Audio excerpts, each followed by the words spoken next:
إذا كنت في نعمة فرعها فإن المعاصي تزيل النعم، وداوم عليها بشكر الإله فإن الإله سريع النقم.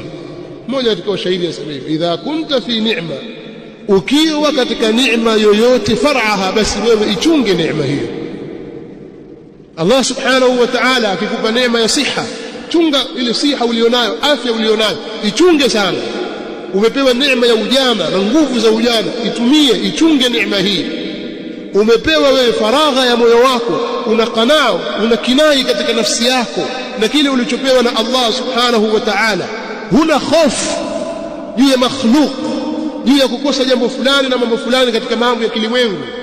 Wewe umepewa Uislamu, uko ndani ya moyo wako na tauhidi na sunna. Ukiwa katika neema hii, far'aha, ichunge neema hii. Fa innal maasi tuzilu ni'am, kwa sababu maasi yanaondosha neema za watu.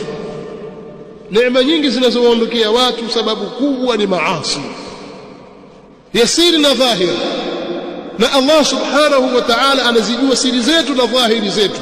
Mbele za watu pengine ukawa wewe ni atqan nas, pengine mbele ya Allah subhanahu wa ta'ala min afjari nas. Mbele za watu waonekana wewe ni mcha Mungu kuliko watu wote, lakini mbele ya Allah subhanahu wa ta'ala pengine ukawa wewe ni mwovu kuliko watu wote, kwa sababu ya yale yaliyotulizana kwenye nafsi yako ambayo sisi hatuyajui. Anayajua ni Allah subhanahu wa ta'ala. Sasa haya yatakuondoshea neema. Imma ikawa jambo liko katika sura ya fardi ya mtu mmoja mmoja, au kwa mkusanyiko, ukaikosa neema hii, Allah akakutoa katika ule mjitamaa, ukawa wewe hauko tena, wala si mwenye kupendeza, wala hunufaiki. Allah akakutomoa katika mjitamaa ule kwa sababu ya yale maovu yaliyostakili katika moyo wako, au akaupasua ule umoja wako, mkachanguka kila mmoja akabaki vyake na jambo lake. Allah subhanahu wa ta'ala akawapa adhabu.